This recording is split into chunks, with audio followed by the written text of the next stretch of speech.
तो आज हम ग्रुप डी के 5 अगस्त के प्रथम शिफ्ट और द्वितीय शिफ्ट के विज्ञान के प्रश्नों को देखने वाले हैं।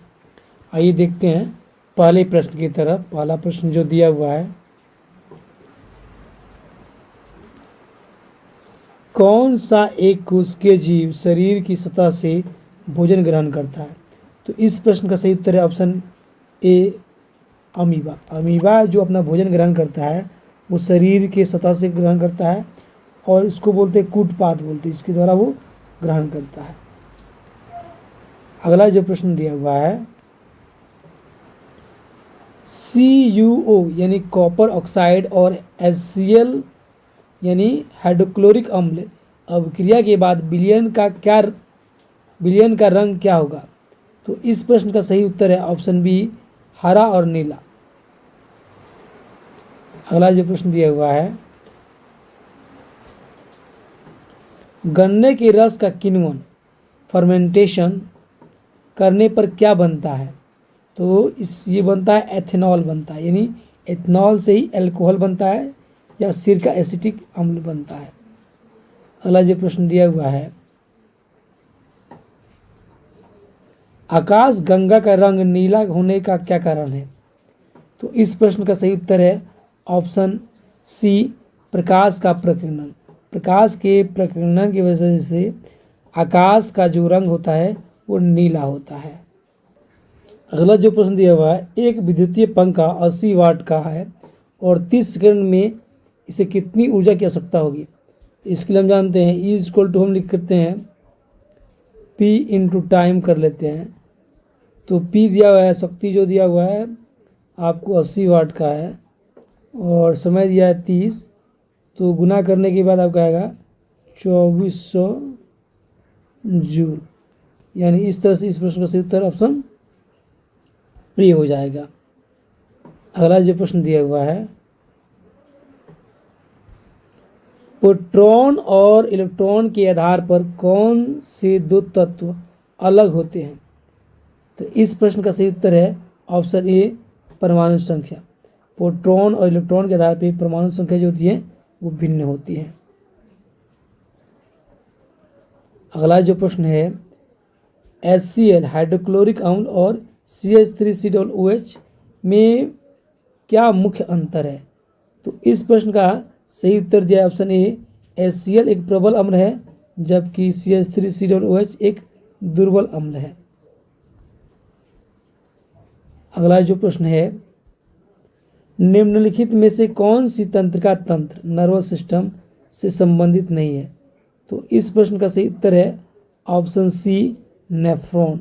नेफ्रॉन जो है वो तंत्रिका तंत्र से संबंधित नहीं है। नेफ्रॉन का जो संबंध है वो किडनी से है, यानी वृक्क से है। किडनी में ये क्या करता है, एक यूनिट होता है जो यूरिन को यानी ब्लड को साफ करने का काम करता है। अगला जो प्रश्न दिया हुआ है, निम्नलिखित में से कौन सा विलयन गुण नहीं है? तो इस प्रश्न का सही उत्तर है ऑप्शन बी, इनके कणों को नग्न आंखों से देखा जा सकता है। देखिएगा, यह समांगी मिश्रण होता है, ये सही है। यह टिंडल प्रभाव प्रदर्शित नहीं करता है, ये भी सही है। टिंडल प्रभाव वो कहते हैं जब किसी विलयन जब किसी लायक में विलय डालते हैं, यानी विलयन कोई ठोस पदार्थ डालते हैं और मिक्स करते हैं, मिलाते हैं और मिलाने के बाद कुछ समय अगर उसको स्थिर छोड़ देंगे तो उसके जो ठोस कण है वो नीचे बैठ जाते हैं, तो उसको बोलते हैं टिंडल प्रभाव। तो विलयन में टिंडल प्रभाव प्रदर्शित नहीं होता है। और डी दिया है, इसके घटक आसानी से पृथक नहीं होते हैं, यानी ये भी क्या है, सही है। लेकिन इनके कणों को नग्न आंखों से देखा जा सकता है, ये गलत दिया हुआ है। अगला जो प्रश्न है, उत्तल दर्पण में वस्तु दूरी 20 सेंटीमीटर दिया हुआ है, फोकस दूरी दिया है 40 सेंटीमीटर, 4 नहीं 40 सेंटीमीटर। तो प्रतिबिंब की प्रकृति क्या होगी? देखते हैं आपको प्रतिबिंब किस प्रकार से बनेगा। देखिए, उत्तल दर्पण, तो उत्तल दर्पण हम जानते हैं ये है आपका उत्तल दर्पण हो गया, ये है आपका प्रधान अक्ष। अब दिया है इसका फोकस दूरी दिया है यहाँ पे 40, यहाँ दिया हुआ है और वस्तु को रखा गया है यहाँ पे। तो जब वस्तु को यहाँ रखेंगे ना तो एक यहाँ से आगे विक्षेपित हो जाएगा, दूर चला जाएगा, और फिर इसके अलावा एक यहाँ से करेंगे तो ये ऐसे विक्षेपित हो जाएगा। और जब दोनों को आगे बढ़ाएंगे ना तो ये आपका जो प्रतिबिंब बनेगा वो आभासी बनेगा, दर्पण के पीछे बनेगा, फोकस और ध्रुव के बीच बनेगा। और आभासी प्रतिबिंब हम जानते हैं क्या होता है, सीधा होता है और ये वस्तु से बहुत छोटा बनेगा। यानी इस तरह से इस प्रश्न का सही उत्तर ऑप्शन बी दिया हुआ है, आभासी, सीधा और छोटा प्रतिबिंब बनेगा। अगला जो प्रश्न दिया हुआ है, वेग समय ग्राफ कैसा होगा अगर त्वरण का मान नियत रहे, यानी कांस्टेंट रहे, निश्चित रहे। तो इस प्रश्न का सही उत्तर है ऑप्शन बी, एक सीधी तिरछी रेखा में। देखिएगा यहाँ पे है आपको, और ये है, ये आपका वेग, तो ये इस तरह से बनेगा। मान लीजिए ये आपको ये समय दिया हुआ है और ये वेग दिया है, तो आपका ग्राफ ऐसे बनेगा। अगला जो प्रश्न है, फुटबॉल खिलाड़ी जब बॉल को किक मारता है तो किया गया कार्य किस प्रकार का होता है। तो इस प्रश्न का सही उत्तर है ऑप्शन बी, ऑप्शन ए, धनात्मक होता है। देखिएगा मान लीजिए ये फुटबॉल है और इसको अगर कोई किक मारता है, जैसे इसको किक मारेगा ना तो ये फुटबॉल आगे की तरफ जाएगा। यानी ये क्या किया गया कार्य, यहाँ से आगे जिस दिशा में बल लगाया गया उसी दिशा में वस्तु आगे बढ़ गई तो पॉजिटिव कार्य कहलाया जाता है। मान लीजिए बल इधर लगाया गया और वस्तु इधर जाएगी तो नेगेटिव कहलाएगा। और बल लगाया गया लेकिन वस्तु अपना पोजीशन, अपना स्थिति चेंज नहीं करती है तो किया गया कार्य शून्य होगा। तो यहाँ क्या होगा, धनात्मक होगा। दिया हुआ है, पौधों में कायिक प्रबंधन का उदाहरण कौन सा है। तो इस प्रश्न का सही उत्तर है ऑप्शन ए, आलू में कलिकाएं। आलू का जो प्रवर्धन होता है वो आलू के बीज के, आलू के तनाव के द्वारा होता है, यानी आलू के द्वारा होता है। जबकि बीजाणु निर्माण ये कायिक प्रबंधन नहीं है, मुकुलन भी कायिक प्रबंधन नहीं है, विखंडन भी कायिक प्रबंधन नहीं है। अगला जो प्रश्न दिया हुआ है, न्यूटन का तीसरा नियम किससे संबंधित है। तो इस प्रश्न का सही उत्तर है ऑप्शन सी, प्रत्येक क्रिया के बराबर विपरीत प्रतिक्रिया। मान लीजिएगा मैं इस दीवार पे बल लगा रहा हूँ तो दीवार भी मेरे तरफ क्या रहेगा, बल लगाएगी, और दूसरी विपरीत दिशा में, यानी मैं उसके तरफ, वो मेरे तरफ लगाएगी। तो इसे बोलते हैं क्रिया के विपरीत प्रतिक्रिया। अगला जो प्रश्न दिया हुआ है, दूरी समय ग्राफ का ढाल क्या दर्शाता है। तो चाल और वेग दर्शाएगा। अगला जो प्रश्न दिया हुआ है, NH3 यानी अमोनिया में नाइट्रोजन और हाइड्रोजन के परमाणुओं का अनुपात क्या है। तो हम जानते हैं NH3 दिया है, तो क्या है आपको, नाइट्रोजन 1 है और हाइड्रोजन के परमाणु क्या है, 3 है, यानी 1:3, यानी ऑप्शन ए सही है। अगला जो प्रश्न दिया हुआ है, संतृप्त कार्बनिक यौगिक की पहचान कैसे की जाती है। तो इस प्रश्न का सही उत्तर दिया है ऑप्शन ए, इनमें केवल एकल बंध होता है और ये नीली ज्वाला से जलती है। ये कार्बन और कार्बन के बीच ये एकल बॉन्ड हो गया, यहाँ एक और हो गया तो ये डबल बॉन्ड होगा और ट्रिपल बॉन्ड। तो संतृप्त में केवल और केवल क्या होता है, कार्बन और कार्बन के बीच एकल बंध होता है। अगला जो प्रश्न दिया हुआ है, हीरा और ग्रेफाइट में क्या अंतर है। तो देखिएगा इस प्रश्न का सही उत्तर है ऑप्शन ए, हीरा विद्युत का कुचालक है जबकि ग्रेफाइट क्या है, सुचालक होता है। अगला जो प्रश्न है, घास, टिड्डा, मेढक, बाज खाद्य श्रृंखला में रसायन की मात्रा सबसे अधिक किसमें मिलेगी। तो इस प्रश्न का सही उत्तर जो दिया हुआ है ऑप्शन डी, बाज में। बाज में रसायन की मात्रा क्या होगी, सबसे ज़्यादा मिलेगी।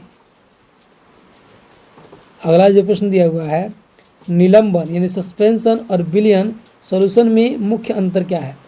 तो इस प्रश्न का सही उत्तर है ऑप्शन ए, निलंबन विषमांगी मिश्रण है जबकि विलयन समांगी मिश्रण है। देखिए समांगी मिश्रण उसे कहते हैं ऐसे मिश्रण जिसमें जो उसके विलय और विलायक जो हैं एक दूसरे से ऐसे मिल जाते हैं कि उनको अलग अलग पहचान करना मुश्किल हो जाता है। जबकि विषमांगी मिश्रण में क्या होता है कि हम विलय और विलायक को आसानी से अलग या पहचान सकते हैं। अगला जो प्रश्न दिया हुआ है, कौन सा सरल अस्थायी उत्तक मृत होता है? तो इस प्रश्न का सही उत्तर है ऑप्शन सी, स्क्लेरेनकाइमा। स्क्लेरेनकाइमा जो होता है ये पादप में मृत अस्थायी उत्तक होता है। अगला जो प्रश्न है, फिनोफ्थलीन को क्षार में डालने पर इसका रंग कैसा हो जाता है? तो इस प्रश्न का सही उत्तर है ऑप्शन ए, गुलाबी हो जाता है। देखिएगा मेरे पीछे अगर आपको कोई साउंड आवाज़ सुनाई दे रहा होगा तो अभी बारिश बहुत तेज़ी से हो रहा है, हो सकता है उसका आवाज़ आपको आपके कान तक सुनाई दे। अगला जो प्रश्न दिया हुआ है, Mg जब जल से अभिक्रिया करता है तो क्या उत्पाद बनेगा? तो इस प्रश्न का सही उत्तर है ऑप्शन ए, MgOH2 और हाइड्रोजन गैस बनेगा।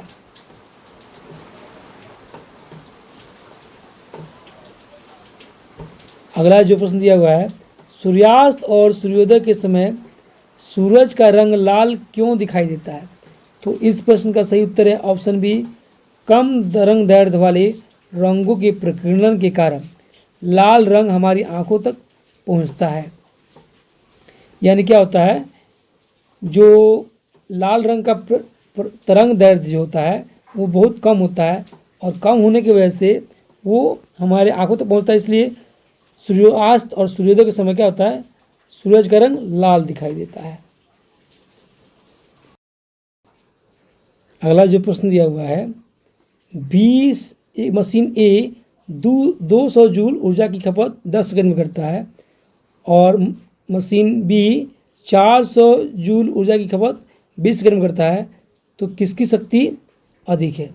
तो देखिए ए जो कर रहा है वो 200 जूल कर रहा है 10 सेकंड में, यानी प्रति सेकंड हो जाएगा 20 जूल। अगर बी दिया हुआ है ये 400 जो दिया खर्च कर रहा है आपको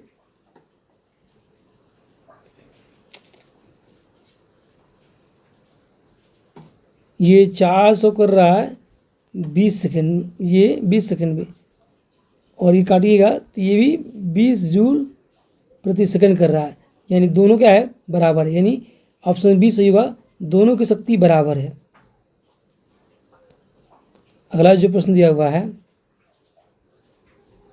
यदि इलेक्ट्रॉन उत्तर दिशा में गतिशील है और चुंबकीय क्षेत्र की दिशा पूर्व में है तो धारा की दिशा क्या होगी? तो इस प्रश्न का सही उत्तर दिया हुआ है ऑप्शन बी, दक्षिण की दिशा में।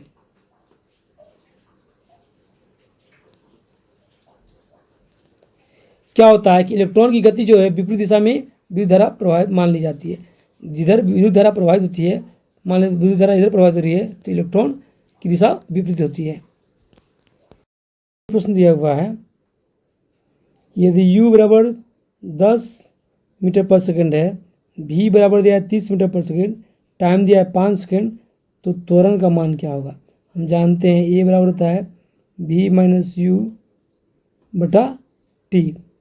अब देखिएगा a बराबर, तो v दिया है 30 माइनस 10 और टाइम दिया है 5, तो होगा क्या कि 30 में से 10 चला गया तो ये 20 बटा 5, तो भाग देने पे हो जाएगा आपका 4, यानी 4 मीटर पर सेकंड स्क्वायर जो होगा आपका भी का मान हो जाएगा। ऑप्शन ए सही होगा।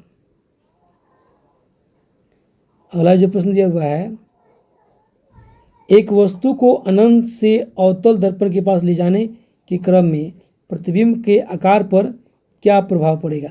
तो इस प्रश्न का सही उत्तर है ऑप्शन ए, प्रतिबिंब बड़ा होता जाएगा और दर्पण से दूर हो हटेगा। देखिएगा, हम इसको इसके द्वारा दिखाने का आपको प्रयास कर रहे हैं। ये है आपका अवतल दर्पण, यहाँ पे है प्रतिबिंब है, और यहाँ सी हो गया और ये यहाँ हो गया एफ। अब ये यहाँ पर रहेगा, तो हम जानते हैं यहाँ जैसे अनंत पर रहेगा तो इसे फोकस पे बनेगा प्रतिबिंब। जैसे यहाँ आएगा तो सी और एफ के बच्चे पे बनेगा, सी पे आएगा तो सी पे ही बनेगा। यानी जैसे जैसे आप करीब जाइएगा वैसे वैसे दर्पण क्या होगा, ये प्रतिबिंब दर्पण से दूर होते जाएगा।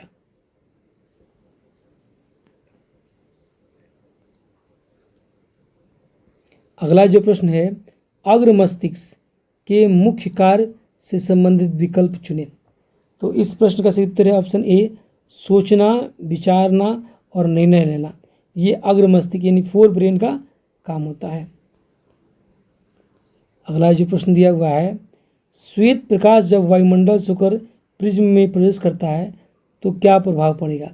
तो इस प्रश्न का सही उत्तर है ऑप्शन ए, इसका विक्षेपन यानी डिस्पर्सन होगा और यह 7 रंगों में विभाजित हो जाएगा। मान लीजिए त्रिभुज है, ये प्रिज्म है, यहाँ से श्वेत प्रकाश जब जाएगा ना तो जैसे जाएगा तो ये 7 अलग अलग भागों में रंगों में विभक्त हो जाता है। इसको बोलते हैं वर्ण विक्षेपण ही कहते हैं। अगला जो प्रश्न दिया हुआ है, HCl हाइड्रोक्लोरिक एसिड और KOH की अभिक्रिया का सही उत्पाद क्या बनेगा। तो इस प्रश्न का सही उत्तर है ऑप्शन ए, पोटेशियम क्लोराइड और जल बनेगा। अगला जो प्रश्न दिया हुआ है, रेडॉक्स अभिक्रिया किसे कहते हैं। तो इस प्रश्न का सही उत्तर है ऑप्शन सी, जिसमें ऑक्सीकरण और अपचयन दोनों साथ साथ होते हैं। अब ऑक्सीकरण में क्या होता है, H+ आयन रिलीज होता है, जब अपचयन में क्या होता है, ये ऑक्सीजन जुटता है। ऑक्सीकरण में हाइड्रोजन निष्कासित होता है, जबकि अपचयन में ऑक्सीजन क्या होता है, वो जुड़ता है, वो निष्कासित होता है। अगला जो प्रश्न दिया हुआ है, मानव शरीर में रक्त का फुस्फुसीकरण कहाँ होता है। तो इस प्रश्न का सही उत्तर है ऑप्शन बी, फेफड़े में। देखिएगा, ये फुस्फुसीकरण जो रहता है आपको, ये आपका जो हार्ट बनता है ना, ये हार्ट मान लीजिए यहाँ पे है, ये जिसके 4 चेम्बर होते हैं, तो ये फेफड़े से क्या होता है, ये रक्त क्या होता है, एक रक्त जाता है फेफड़े में और फेफड़े से होकर वो हार्ट में पहुँचता है। तो फुस्फुसीकरण उसे बोलते हैं जब अशुद्ध रक्त फेफड़े में जाता है और फिर वो शुद्ध होकर क्या लंग्स तक, ये हार्ट तक पहुँचता है। अगला जो प्रश्न है, क्लोरीन के समस्थानी को जिसे ये क्लोरीन 35 और क्लोरीन 37, देखिए गलत दिया हुआ है, सी केवल कार्बन दे रखा है, क्लोरीन 35 हो जाएगा और क्लोरीन 37। तो दोनों का जो देखिएगा ये परमाणु क्रमांक 17 ही होता है, लेकिन क्या होता है इसमें न्यूट्रॉन अलग अलग होते हैं, इसलिए इनका द्रव्यमान अलग अलग हो जाता है। तो कह रहा है औसत परमाणु द्रव्यमान कितना होगा। तो क्या ये जैसे दोनों जोड़िएगा 35 + 37 और इसको भाग दीजिएगा लगभग 35.5 के बराबर इसका लेते हैं, तो 35.5 आपको यूनिट लेते हैं।